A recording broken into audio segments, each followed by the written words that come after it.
اعوذ باللہ من الشیطان الرجیم، بسم اللہ الرحمن الرحیم۔ السلام علیکم ورحمۃ اللہ وبرکاتہ۔ میں ہوں آپ کی میزبان ارم شاہ اور میں آپ سب کو سیدہ ارم شاہ آفیشیل پر خوش آمدید کرتی ہوں اور امید کرتی ہوں آپ سب خیریت سے ہوں گے۔ آج ہم جس بارے میں بات کریں گے وہ ہے صبر اور برداشت کی اہمیت، کہ کچھ ایسے معاملات کے بارے میں کہ ایسی نعمتوں کے بارے میں جس کا انسان کو شکر ادا کرنا چاہیے، اور جتنا ہی کر سکے وہ اتنا ہی کم ہے، لیکن انسان ایسا نا شکرا ہے کہ وہ اپنی نعمتوں، اللہ کی دی ہوئی نعمتوں کی قدر نہیں کرتا۔ جب وہ اس سے چھین جاتی ہیں تو پھر اس کو بہت زیادہ اس کی قدر ہوتی ہے۔ تو اسلامی معاشرے میں جو ہے آپ کو پتہ ہے کہ صبر اور برداشت کو بہت زیادہ اہمیت حاصل ہے۔ اللہ تعالیٰ نے بھی صبر کرنے والے لوگوں کو اپنی رضا کی جو ہے بشارت سنائی ہے۔ سورۃ بقرہ میں اللہ تعالیٰ نے ارشاد فرمایا ہے کہ اور ہم ضرور آزمائیں گے لوگوں کو خوف کے ذریعے، فکر و فاقہ کے ذریعے، جان و مال کے ذریعے اور مالی آمدنی میں کمی کے ذریعے، اور خوشخبری ہے صبر کرنے والوں کے لیے جب ان پر کوئی مصیبت پڑتی ہے تو کہتے ہیں کہ بے شک ہم اللہ تعالیٰ کے لیے ہیں اور اللہ تعالیٰ ہی کی طرف لوٹ کر جانے والے ہیں۔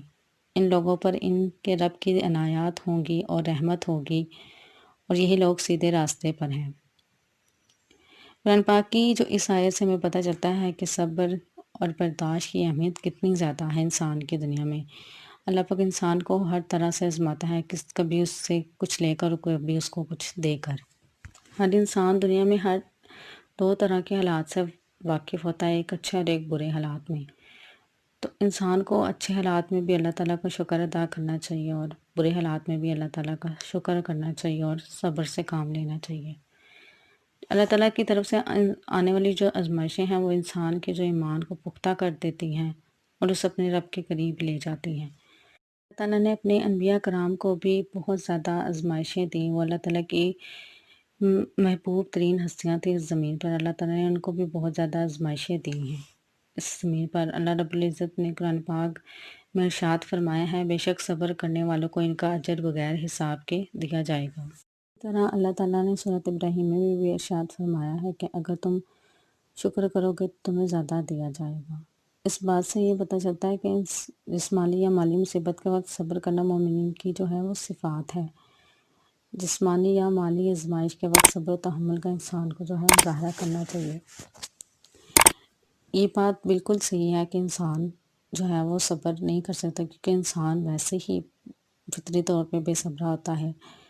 اللہ پاک انسان کو اپنی طرف سے انسان پر آزمائشیں جب وہ ڈالتا ہے تو جو انسان اس آزمائش میں پورا اتر جاتا ہے، اللہ پاک اس کو اس کا اجر آخرت میں ضرور دیتا ہے، کیونکہ دنیا تو ہمیشہ ہی ختم ہو جانے والی ہے، اس میں کوئی بھی رہنے کے لیے نہیں آیا۔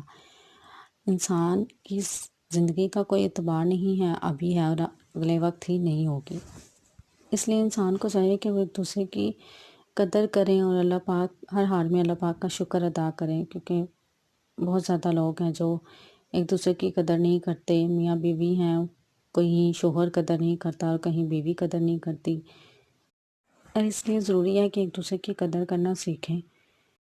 میں نے اپنی زندگی میں ایسے لوگوں کو دیکھا ہے جن کو اللہ پاک ہر چیز دیتا ہے، اولاد کی نعمت بھی دیتا ہے، اچھی بیوی بھی دیتا ہے، لیکن ان کے پاس قدر نہیں ہوتی۔ وہ کہتے ہیں کہ ہم لوگوں نے ایسے لوگوں کو کیا کرنا ہے، یا ایسی اولاد کو کیا کرنا ہے، ایسی بیوی کو کیا کرنا ہے۔ لیکن انسان کو چاہیے کہ جو ہے اس پہ وہ شکر کرے اور سب اللہ کا شکر ادا کرے کہ اللہ اولاد، دیکھا جائے تو آج کی اولاد انسان کو کچھ بھی نہیں دیتی، لیکن پھر بھی انسان کو ایک لالچ ہوتی ہے کہ جب انسان یا مرد ہے یا عورت ہے، جب وہ اس دنیا سے چلے جائیں گے تو پیچھے کوئی ہاتھ اٹھا کر دعا کرنے والا اس کے پیچھے ہوگا، اس کی اولاد ہوگی جو اس کو جو ہے اصالِ ثواب کرے گی، اور جن کے پیچھے کوئی بھی نہیں ہوتا، یا جن کے انسان کو چاہیے کہ جو اس کو دیا ہے اللہ پاک نے وہ اس کا شکر ادا کرے اور اس کی قدر کرے، تاکہ آج ان چیزوں کی کیا قدر ہوتی ہے۔ اس سے ضروری ہے کہ ہم لوگ اللہ پاک نے ہمیں جو دیا ہے، جو انسان ہمارے پاس ہیں، جو رشتے ہیں، ہم لوگ ان کی قدر کریں، کیونکہ پھر جب وہ رشتہ انسان سے دور چلا جاتا ہے تو پھر انسان جو ہے بیٹھ کے سوچتا ہے اور کہتا ہے کہ کاش وہ میرے پاس ہوتا تو میں ایسے کر دیتا یا ایسے کر دیتا، یا جو میں نے کیا وہ نہیں کرنا چاہیے تھا۔ اس لیے انسان کو ایک دوسرے کی قدر کرنی چاہیے اور صبر شکر سے کام لینا چاہیے۔ اسی کے ساتھ میں ارم شاہ آپ لوگوں سے اجازت چاہتی ہوں، اگر کوئی غلطی ہو گئی ہو تو میں آپ لوگوں سے معذرت کرتی ہوں۔ دعاؤں میں ضرور یاد رکھیے گا۔ اللہ حافظ۔